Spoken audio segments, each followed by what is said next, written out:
Tonight we're going to be looking at Christian mysticism, but before doing that, I thought I might try and give what might be a little bit of a more modern explanation of what the mystic might be doing, as seen in the work of this gentleman, Carl Jung, the great psychologist, psychiatrist.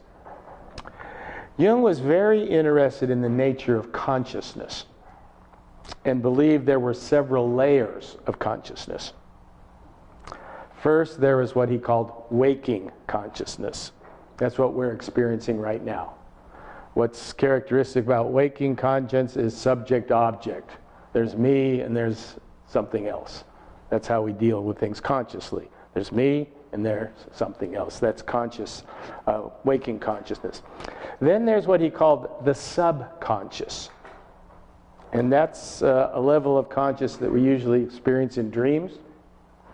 There's still a subject-object difference, but what's the difference between dream consciousness and waking consciousness? Well, dreams I have no control. That's right, yeah. In waking consciousness, well, at least we think we have control, right? We act like we have control. In dreams, there's the subject-object differentiation, but we're not in control. Things just sort of happen. So that's the subconscious. Then beneath this, and this was his real contribution, there's something he called the collective or universal unconscious. It's an innate psychic layer shared by all human beings. We're all plugged into this deeper level of consciousness, which he called universal or collective. And it's not acquired by knowledge, it's just there. And we experience it, for example, as we talked about last time, with our idea of self. We don't think about there being a self. It's just there. And he had various archetypes that he called them that we all share. Various images that we all bring to reality. Mother, father, shadow, self. Okay. But the point is there's this level that most of us do not have contact with. It's there, but we don't have a lot of contact with it. And what I'm suggesting is that the mystics somehow pierce into this universal unconscious. They begin to experience that which is universal and non-dual. In other words, there's no subject-object in the universal collective unconscious. It's just there. So if we think of the mystics, perhaps as being able to tune into this for whatever reason, that might give us a little better understanding from a modern point of view of what they're doing. You know, not some idea that they're getting in touch with something out there. It's something deep, deep within. And according to Jung, we all have it. The mystics, for whatever reason, are able to tap it. So that might be one way of trying to perhaps understand a little better about the mystical experience. Okay, so tonight we're going to be dealing with Christian mysticism. And Bernard McGinn, the American Catholic theologian and specialist in medieval mysticism, defines Christian mysticism as that part or element of Christian belief and practice that concerns the preparation for the effect, and this is what's important, a direct and transformative presence of God. Direct, experiential, not thought. And remember, this is one of the characteristics of the mystic. The mystic isn't cognitive. He's much more experiential. The mystic has an experience. He doesn't think about God. He experiences the divine. So that's how Bernard McGinn describes it. Direct and transformative presence. So if we get back to that universal unconscious there, the God or divine is there. It's there in all of us. The mystic has that ability to experience it directly. So we're going to look at two famous Christian mystics to sort of understand the type of experiences they had and how they then tried to explain them. So the first is a female, Julian of Norwich. Sometimes you'll see her as Juliana, but Julian of Norwich. She was an English anchoress. Does anyone know what an anchoress is? An anchoress was generally a female. You could have male anchorites, but a female who, for religious reasons, withdrew from secular society so as to be able to lead an intensely prayer-oriented, focused life, opting for permanent enclosure in a cell that was often attached to a church. So, for example, if that room over there was the cell, that's where the anchoress went in, and once she went in, she didn't come out for the rest of her life. Right? This was medieval, but this was what her role was to pray and meditate for the community. That was her role. And that's why she had this. She's really well known for a book that she wrote about her experiences. It's called Revelations of Divine Love. And we'll be looking more at this shortly. What's interesting, it was the first written book in English by a woman author. So it goes back. Her dates were 1343 to 1416. Okay, about her personal life, we really don't know a lot except what we can pick up from her work. We don't know her actual name, family or education, or anything much about her life prior to her becoming an anchoress. She probably gets her name from St. Julian's Church. That's the church that she was a part of and which she became an anchoress in. So we really don't know much about her personally. It's been speculated she was educated as a young girl by the Benedictine nuns in the town of Norwich. Her writings indicate she was born in 1343 and died in 1429. According to several scholars, her writings suggest she knew of motherhood from experience. Now that's only a speculation. Here it's been suggested that she lost her own family during the Black Death, the Great Plague that ravaged not only England but all of Europe, much of China, much of the known world, in fact. Kenneth Leach and Sister Benedicta Ward, who are the joint authors of a book called Julian Reconsidered, are the opinion that she was a young widowed mother, and at the age of 30 she fell seriously ill, perhaps from the virus of the plague. On May 8, 1373, a priest was administering the last rites of the Catholic Church in anticipation of her death. So she's on her deathbed. As the priest held the crucifix above the foot of her bed, she began to lose her sight and feel numb. But gazing on the crucifix, she saw a vision of Jesus beginning to bleed. Now, what I should have said about, if we go back to this deep level of collective unconscious, the mystic brings their own conscious cultural symbols to the contact with this deep unconscious level. That's why you can have mystics in different traditions using different symbols. They all have their own, that comes from the conscious level.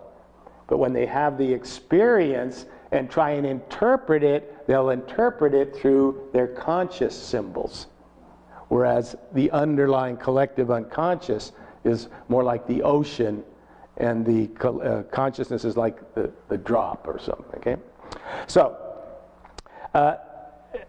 over the next several hours, she had a series of 15 visions of Jesus, and a 16th the following night. So she's having a mystical experience on her deathbed.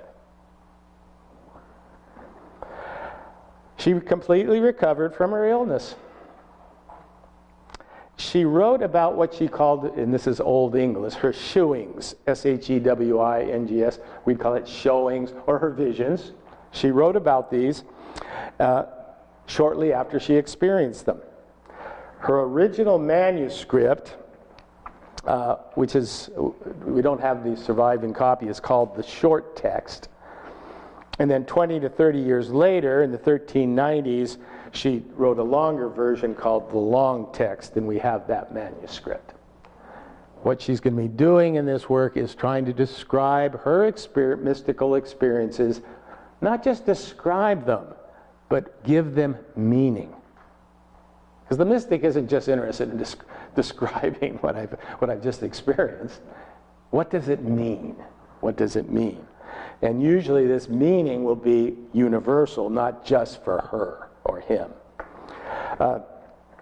So these revelations, which were the first to have appeared in England for about 2 centuries, mark a unique position for her amongst medieval mystics.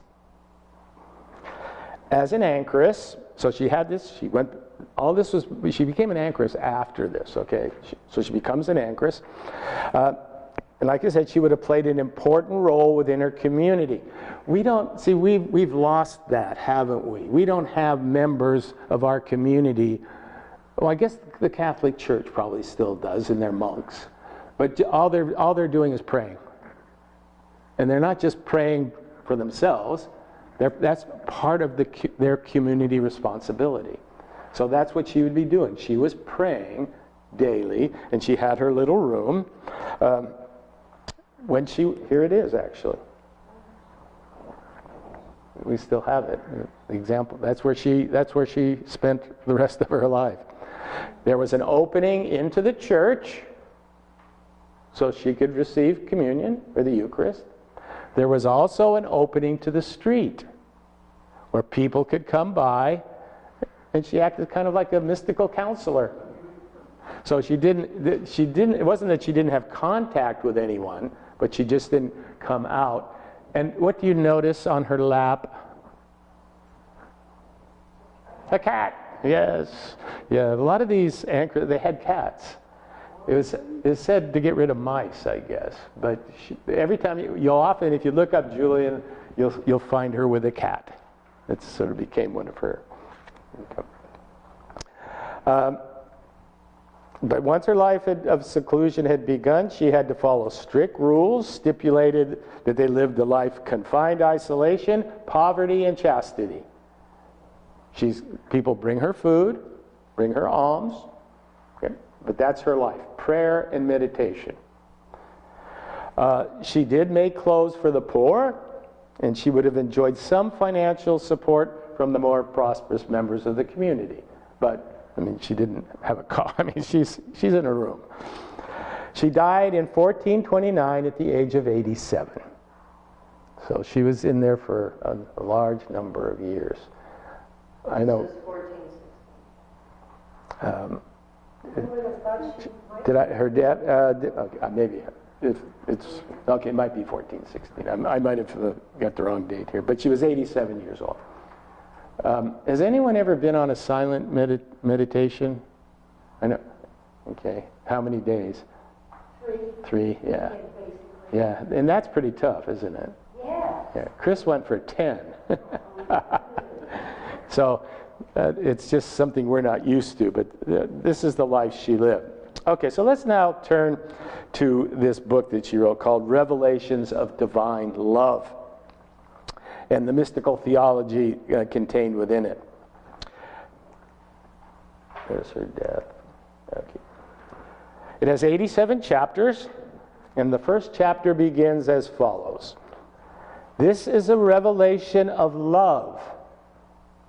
that Jesus Christ, our endless bliss, made in 16 showings or revelations particular. Now she said this is what she experienced. This is followed by a sentence or two describing each of the 16 visions in turn. The second chapter, partly autobiographical, she mentions her illness, and then she reflects on what she calls 3 gifts from God. 1, meditation on the Passion of Christ. 2, meditation on her own suffering. And 3, the gift of greater piety, which she calls wounds. The gift of wounds. In chapter 3, which concludes the introduction, she writes more concretely about the events of her illness, preparation for death, receiving the last rites. And the introduction ends with Julian recounting her sudden recovery as she lay on her deathbed, gazing at a shining image of the cross. So her visions included. Now again, these are going to be, when we go to Islamic mysticism or Hindu mysticism, you will see the symbols will be different. These are the symbols that were part of her cultural religious upbringing. She sees red blood trickling down from under the crown of thorns on the crucifix. She has a vision of the Holy Trinity. She sees Jesus' mother Mary as a young girl and comprehends her nature. Jesus shows Julian a little thing the size of a hazelnut as a sign of his love for her. Underline the word love with Julian. That's where she's coming from all the time. Love. She sees a part of the passion of Jesus upon his face, and her understanding is deepened. She observes God and understands, and this is what's key, that he is present in all things. That's a common mystical trope. God is present in all things. God isn't just something out there. She sees Jesus' blood covering him as it flows from his wounds, flowing through hell, heaven, and earth. She writes that her sins are better washed away with his blood than with water. And God expresses his appreciation of her service and her suffering and shows her the 3 degrees of bliss, which every soul shall have who willingly turns to God. So it's universal. This is what she's being shown. Then there's a long revelation of 13 chapters in which Jesus informs Julian that, now this is interesting, sin is befitting. What? Befitting. And that all shall be well in the end. As she recounts, and this is a famous passage, you can, if you look it up. But that all shall be well, and all shall be well, and all manner of things shall be well. For there is a force of love moving through the universe that holds us fast and never lets us go.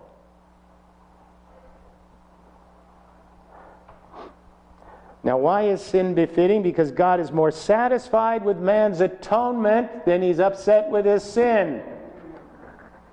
This is a common Christian trope. You've probably heard it. The one sheep. When you save the one sheep, or the prodigal son, that God is more satisfied with atonement. That's what God is all about. Mercy, love, forgiving. And then there's an irony thrown in here that's really interesting. She uses the word that sin is necessary, appropriate. Now, what does sin really mean? What's the word sin? Separation. So we're not just talking about the individual acts. separation is necessary for atonement. Get it? You don't want atonement unless you're separated. It's an interesting psychological insight. If you don't need atonement, you've never been separated. You've never been separated, but we're all separated. Now, the mystic is trying to get back to that point of non-separation. And they experience it. And when they experience that, if you want to call it atonement at one minute, they're blown away. It transforms their life. Well, that's how they tend to explain it. We find when we get to Hindu mysticism, we'll find a very interesting comparison. It's called viraha, separation. The gopis are separate from Krishna. They want to dance with him. They want to unify with him.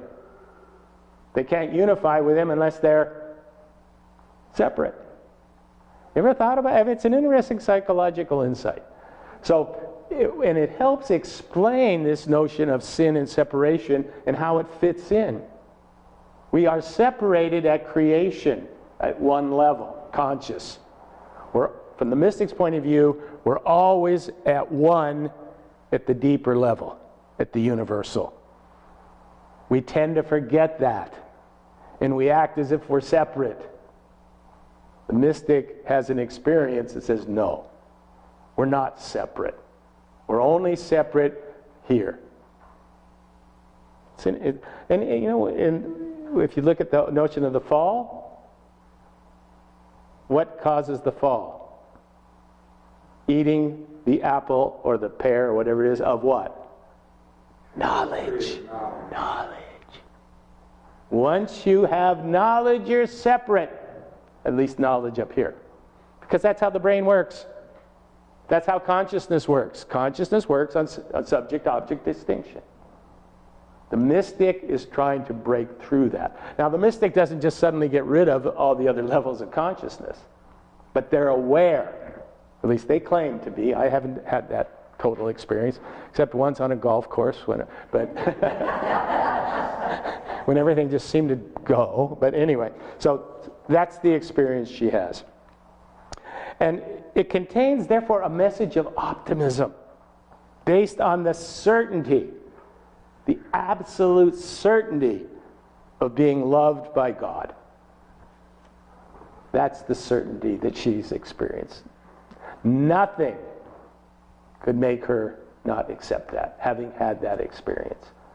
And what a lovely experience to know that you're absolutely loved. Absolutely. No conditions. So the most characteristic element of her mystical theology was likening the divine love to motherly love. According to Julian, this is the famous quote, that's Sin and Atonement, God is our Father and our Mother. She compares Jesus to a mother who was wise, loving, and merciful. Another major theme is that God sees us as perfect and waits for the day when we will know that as well. We are perfect at the deepest level. Why? Because God created us. Because God created us that way. Yeah, that's what she's saying. We're just not aware of it.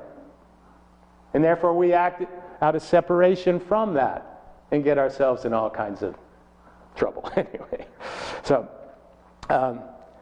she says, God is nearer to us than our own spirit. Which mirrors something in the Quran where Muhammad said, God is closer to us than our jugular vein. It's the core. It's the core. And this theme is repeated throughout her work.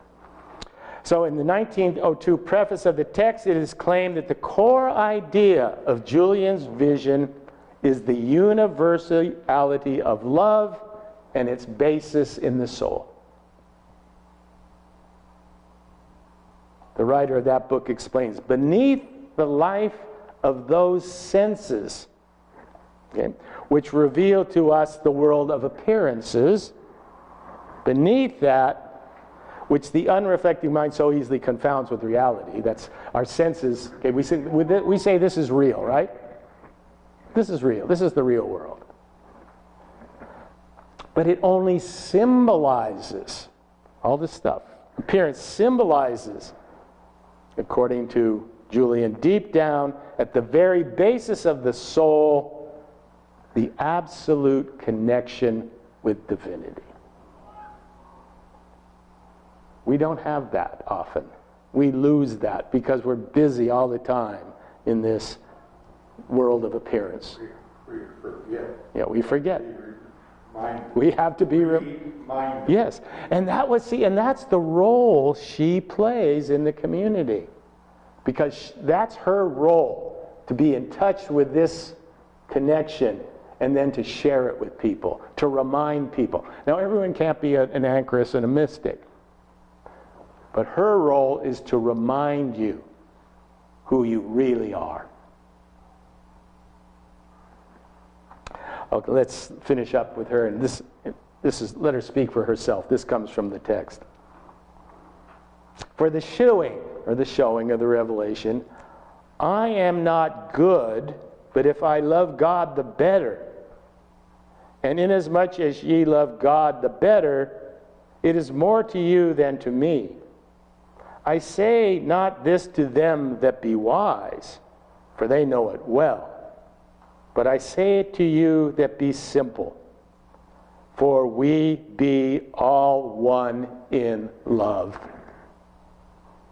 That's the mystic's vision. What unites all of us is love. And the love of God. The universal love that's there. And then I'll conclude, and then we'll move on to our other mystic. This is at the end of the book. She says, this book is begun by God's gift and his grace, but it is not yet performed as to my sight.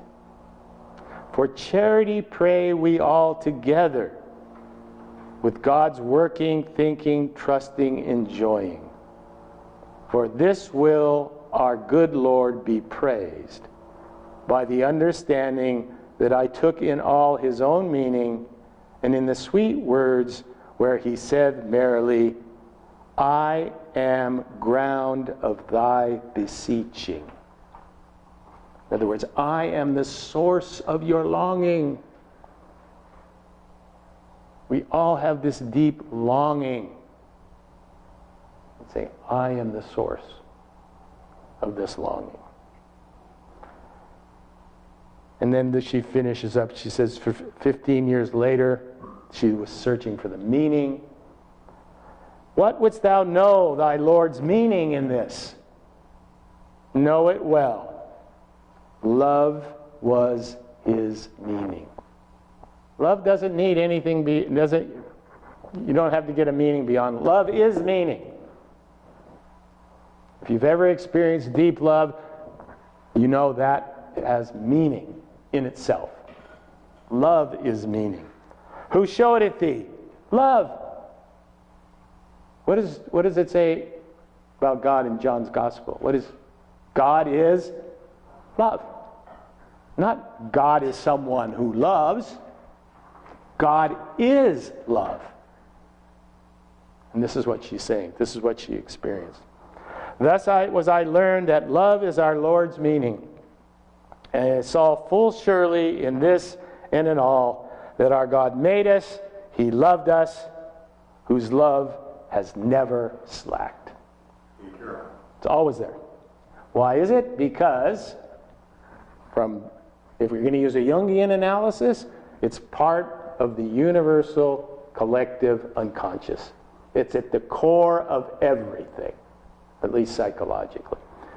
Okay, so our second mystic, I like that,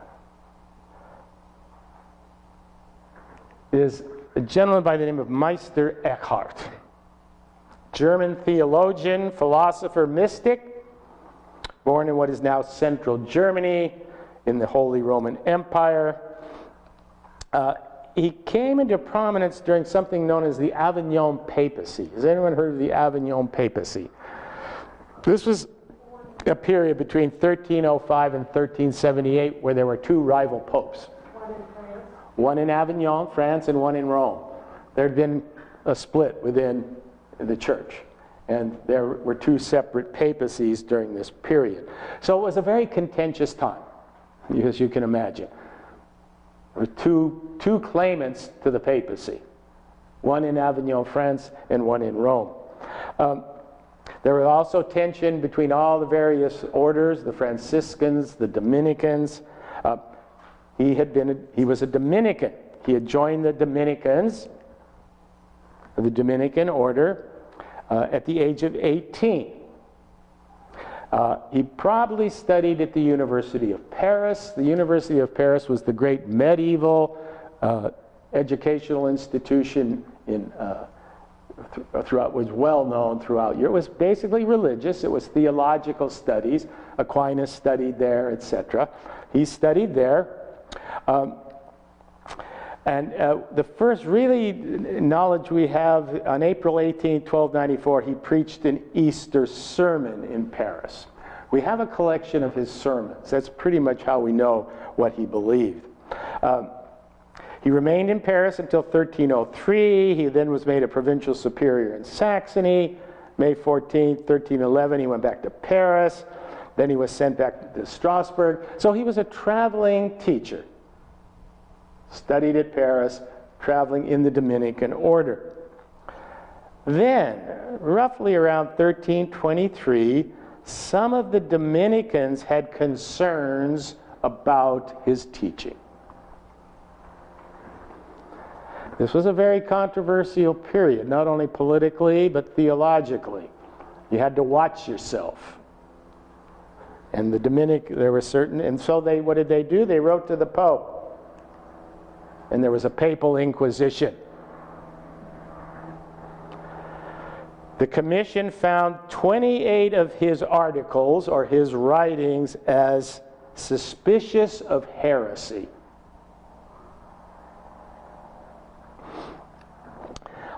On April 30th, 1328, the Pope wrote to Archbishop Henry of Wurtemberg that the case against Eckhart was moving ahead. These things move slowly, sort of like our court system. You know, even Luther, it took a couple years before he was excommunicated. I mean, it was a slow-moving process. But then he added, Eckhart had already died. So during the time that they were examining some of his writings, he passed away.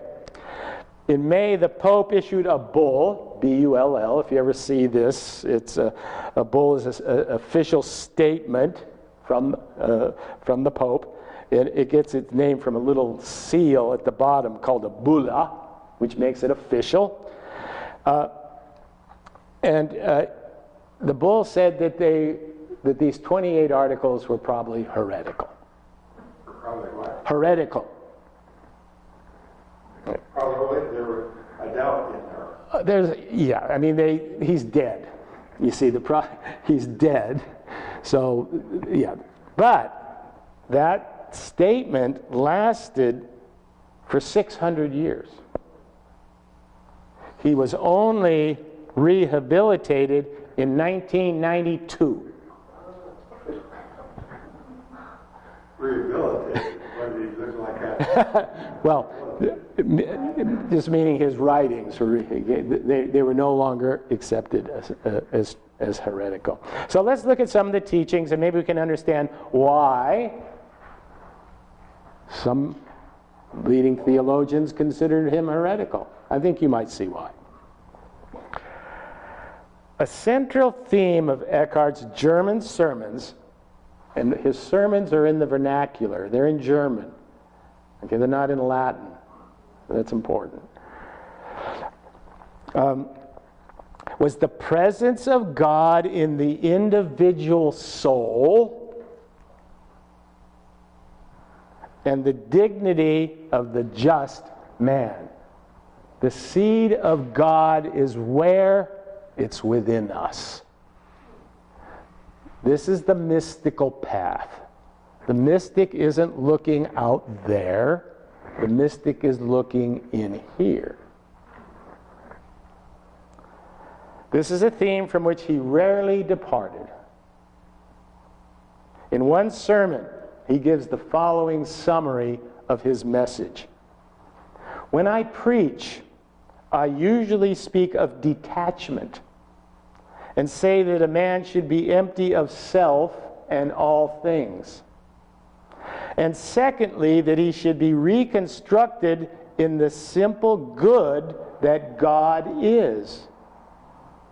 And thirdly, that he should consider the great aristocracy which God has set up in the soul, such that by means of it, man may wonderfully attain to God, and fourthly, the purity of his own divine nature.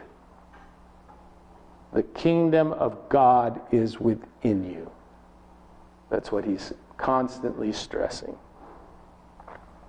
He also has a vision. Oh, I like this. Can you read that up there? God is at home. It is we who have gone out for a walk. That's the notion. It's always there. We separate from that. God doesn't separate. We do. That's the story of the prodigal son. Yeah, the prodigal son. But God is fruitful and prolific. Out of an overabundance of love, God creates the world. Again, what's the source of creation? Love. God creates out of love. And the word of love is in all of us. That's the connection. God as the creator creates out of love. We have the ability, likewise, to create out of love. We're lovable. We're lovable and we can love. That's what I just said in that wedding the other day. Anyway. So creation wasn't compulsory. I mean, it's a gift.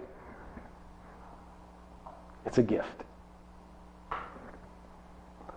He insists that we must experience spiritual illumination for ourselves, and that the highest attainment in this life is to remain still and let God act and speak in us.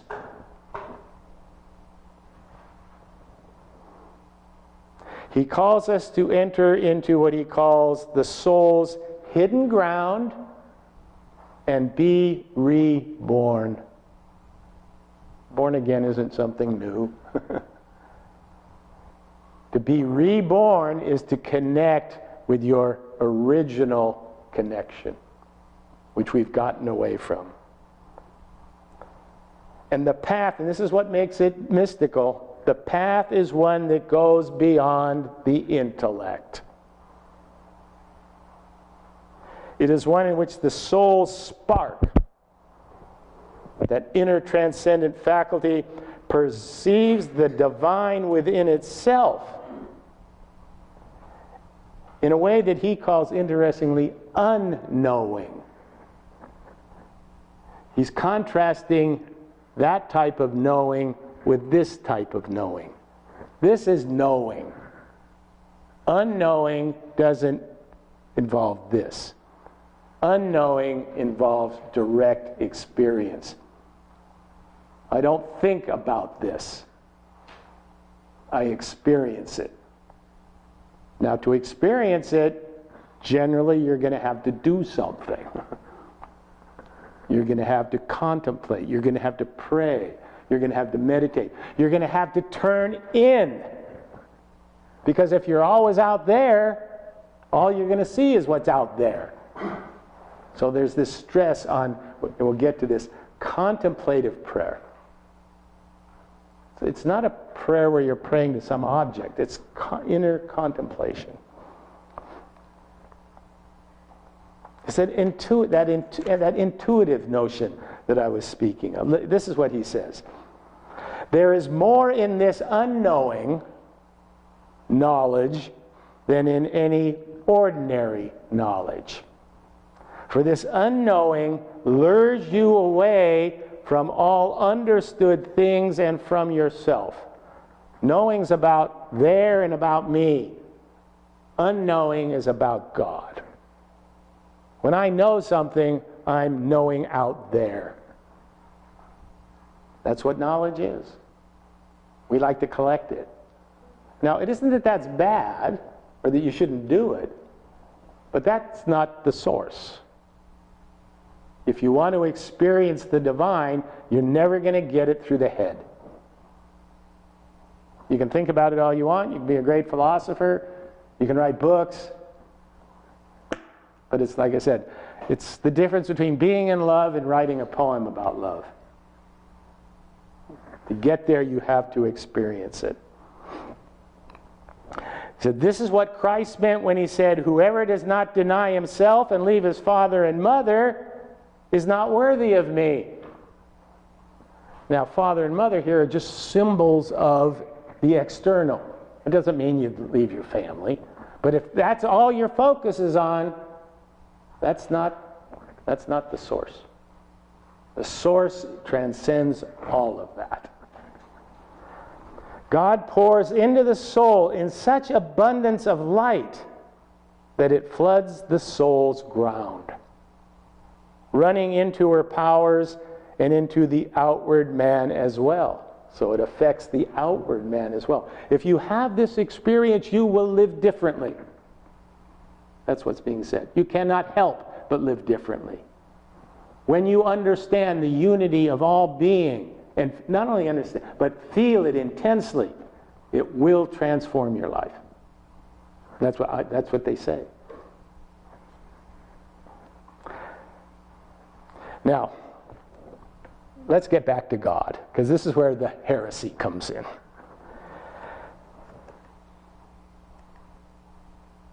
Oh, this is... God cannot know himself without me.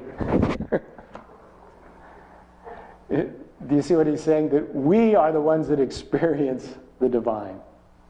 We are like, so that God understands himself through his manifestations. Anyway, I want to get to this. This was, this isn't unusual, but this is what he uses in terms of his theology. It's called the Via Negativa. It's a form of theological thinking which attempts to approach God by negation. You can't say what God is. All you can say is what God is not. Because once you try and say what God is, what have you made of God? An object. So the best you can do is say what God is not. In Hinduism, it's called neti neti. Not this, not that, not... And they go back and forth. Say everything that God is not, and what's left over. Then you might be approaching God. But this bothers some people, especially certain type of theologians, because they've read Aquinas. They know the arguments for the existence of God. And they can quote them. What would Eckhart say? Oh, that's okay, it's theology. But that doesn't really get to the heart of the matter. Why was it that in Judaism you couldn't even name God? Because it was realized that once you give something a name, you have limited it. And you've also made it an idea in your head. And God is not an idea in your head, according to the mystics. You can have ideas in your head about God, but that's not God. So, he tries to make a distinction between what he calls God and Godhead.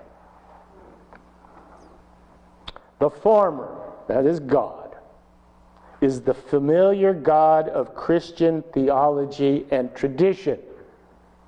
That's the God that is spoken of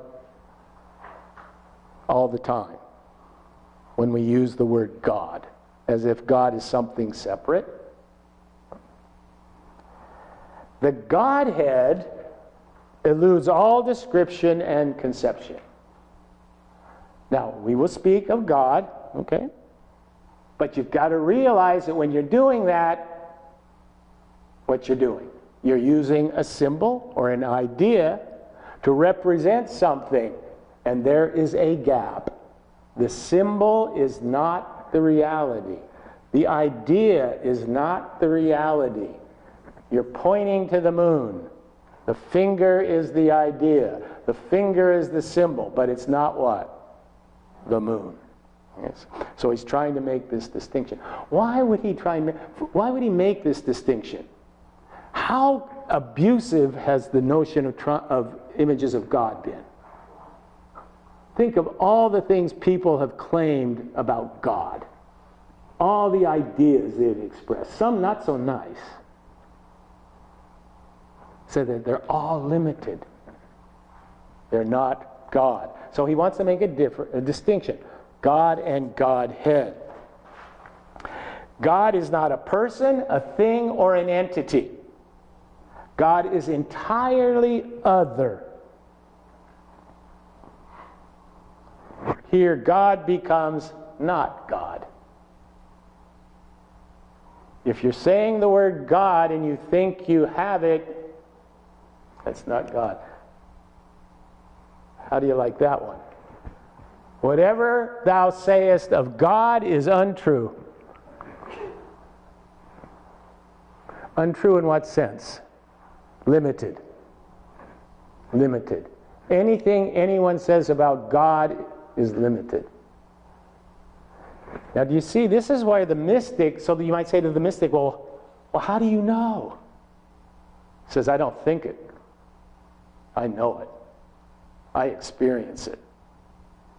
I don't have to give it a name. I experience it directly. Now we might say, oh, he's just crazy. Perhaps he is. Perhaps she was.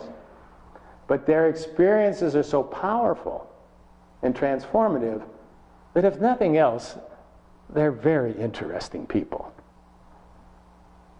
Who would think about reading about a woman who lived in a room for most of her life? She's writing about her inner experiences that moves people. Whether they're... So, now, we should note here that the distinction Eckhart makes between God and Godhead corresponds to the distinction between contemplation, between thinking and contemplation. Contemplation is the source. Or not the source. Contemplation is the vehicle to get to this understanding. If you only stay in trying to figure it out logically, good luck. If you think you can figure out, and I'm not just talking about God, what about the universe? Science has certain thoughts about it. But there are questions that science won't even attempt to touch. What's the meaning of it all? There is no, it just happens. What happened before the Big Bang? Okay. Those are the sorts of questions that you can give answers, but meaning from the mystic's point of view comes from the experiential, not from the head. And we are so people of the head that that's hard for us to understand, because that's how we're raised, that's how we're educated. If we can understand this, we can figure it out. But some things you just can't maybe understand or figure out.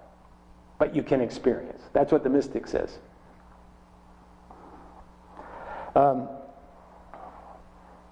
So here he claims, we are in this endeavor called to above all lay no claim to anything.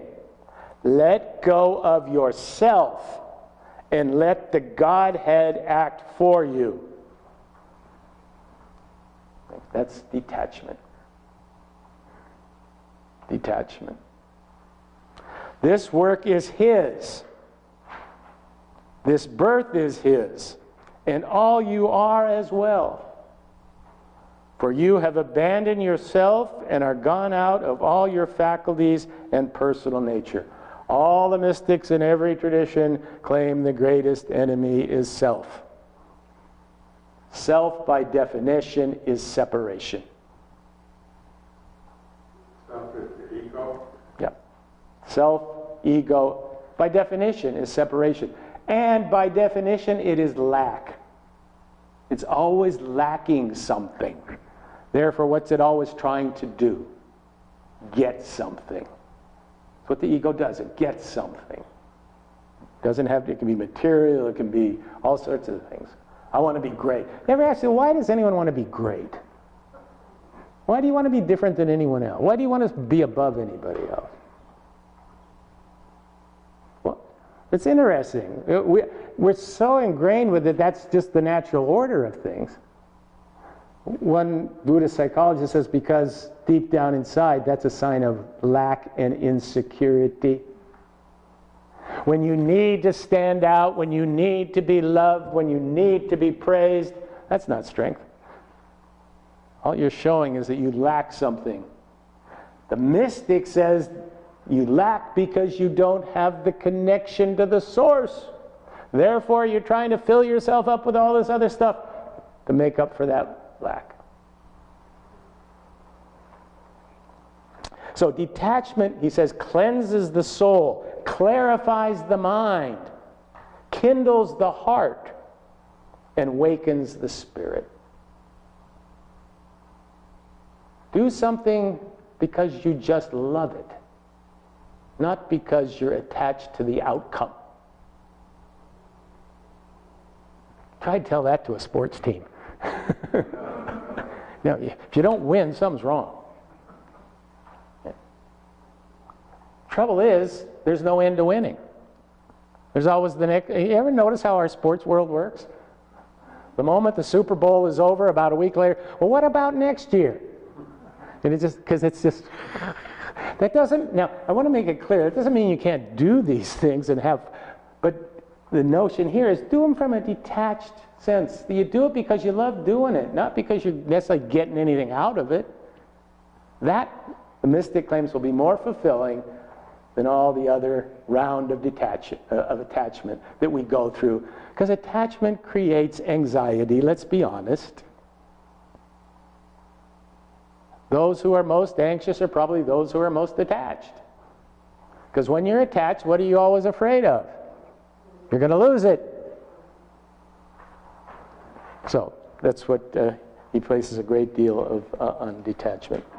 The detached heart, devoid of all clinging, utterly subject to and uniform with the Godhead, is wholly receptive to the divine flow. So contemplative practices for Eckhart is a type of prayer. But not in the sense that we often think of as prayer. For Eckhart, prayer is glorying in pure being. You're not praying to anything. You're going deep within and finding that source within yourself. That's the divine. Now, do you see why this could be seen as heretical? Because it comes close to saying, I am God. He's not saying that. What he's saying is, God is within me, and I am within God. That doesn't mean God is only within me. God is within everything. I am in everything. Everything is in me. But for some, that was seen as heretical, because it took away the traditional theological notion of a God who acts in a certain way. Okay. Near the end of his sermon on detachment, Eckhart quotes St. Augustine. The soul has a private door into divine nature, where all things become nothing to her. It's only the divine, the source. Eventually, all these things around us, what's going to happen to them? They're going to disappear. Yeah, I was in Tunisia not long ago, walking around these great Roman ruins. I was just trying to picture what it was like when that Caesar would drive up and all the crowds were there in these magnificent buildings. And it's okay. Where are they now? I mean, they're dilapidated ruins. This was the glory. Yeah? And all that message says is, okay, live in the world, but just recognize what the world is. If that's your source, well, that source is going. You've got to find a deeper source, according to the mystics. So he concludes, it is love that miraculously flows through all of creation and unites us with the Godhead. And it is for that we should be thankful. And the last, I like this one. The soul does not grow by addition, but by subtraction.